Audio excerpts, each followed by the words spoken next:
dear friends, well-wishers, family, and fans all over the world. I'm making this disclaimer for Nwaguatahihia Motors.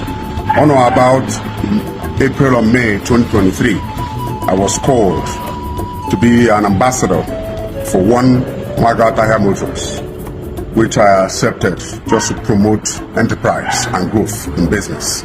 But it has been a checkered history of complaints from members of the public and so on. And the complaints have become so much that I need to make this video to exonerate myself and remove myself from this ambassadorship.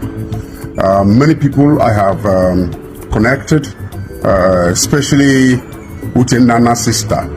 Luckily, she got her refund after crying all over the internet for her money to be refunded due to the non-performance of Nwaguatahihia Motors. And also the Chidima story in America, and many people.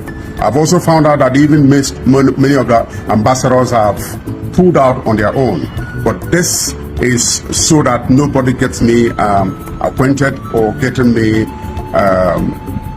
to be part of the process by which this man and his company does their business. I remember exclusively a top actor in Nigeria called me to salute me on the ambassadorship. And by this medium, excluding myself from the ambassadorship because it is not what we were told. In fact, it is so bad right now that the ambassadors who were promised cars to ease their business with Nwaguatahihia Motors 3 months after signing the ambassadorship, this is the 7th or 8 months after, that was not honored. If a man cannot even honor his promise to his ambassadors, how can he honor it to the members of the public? By this video, disclaiming that I'm not part of the Nwaguatahihia ambassadorship anymore. Thank you very much. Anybody who does business saying that he saw me in the videos as an authenticity is doing so at his or her own risk. Thank you very much. Okay, now phone the video. Before I check, I know from Nwaguatahihia. Can you go to this particular video now? Because many people, many bloggers say TB gone on here. I've got a lot of things.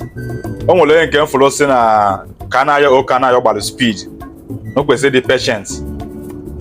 That's Nwaguatahihia na kwado inye all his ambassadors car na January. Only can follow saying no impatient be name Kanoyo O kanayo. First of all, I will actually go to first. Before Kanoyo O kanayo we puta, maybe this video that na or approach go Nwaguatahihia. Or again go on. And all depends with the kind reply or response on your Kanoyo Jupambe video on Womel. I got Motaka guess when they keep to agreement. Yes, get a mad make a sure email. I'm gonna mad pacha maybe. Open and get a mad kono na kege sad. Bambo, Kedichon keep to that agreement. And again, no one Monday said that na Kanoyo O kanayo the impatient. On what okuyen for the wrong na video Kanoyo O kanayo mel. Because I notice that now we business in or into and business and goes in a way natural. All the very wise and all that nigga put online. Clear yourself so that only me people at the business cannot be blamed. Unu abundance na Kanoyo by the speed, not the impatient. The same you people now, some of you now are currently dragging Okulora. Simply because no Okulora on our group edu pulonde mmadu. Imagine open Okulora putalo. Wopo when that group they now saw the group just like Ona. Kanoyo also achieved now so we are now from Nwaguatahihia Motors. Una carried na dago Okulora by now. So if Kanoyo O kanayo melu the right thing okwesime. Oka mono sime ya noga can do ebo say a stitch in time saves 9. Ono so egupo onwe now with the best no kwesime. And secondly, unu bunde na asi no kwesime when did na moto na makwa yin moto na January. The question I said na jobo, is it part of the deal? According to Kanoyo O kanayo, or signed the ambassadorship deal with Nwaguatahihia Motors in the August, not February or March. And the agreement was that Nagenyefa Motor in 3 months later Now I know na December, which is over 8 months now. So if you go that na Nwaguatahihia Motors, a fail go do na that is deal also, he fail go to fulfill his deal. Secondly, a lot of customers now complain about Nwaguatahihia Motor. There many customers, even minus Kanoyo O, a lot of people make video now complain about his company. Kita kwesịbụ time Nwaguatahihia Motor kwesịpụta na-ebanye na business ya, cause enwere ike ọ bụ na staff ya bụ ihe na cause gas this problem. O kwesị put eyes na-ebanye na the business, malụ ka staff ya si handle customers. Because when customers start complaining, it is now your duty as the owner of the company to look into it. Malụ ni ga-esi wee make some corrections. Because all customer bụ na business na-aga. Some na customer give you complain about that in your business, no with something na fast for today. All your duty ka ọ bụ ngwa bụ with the company. You look into the business. Malo, more your customers, they are wrong. More not your staff, na complicate issues for you.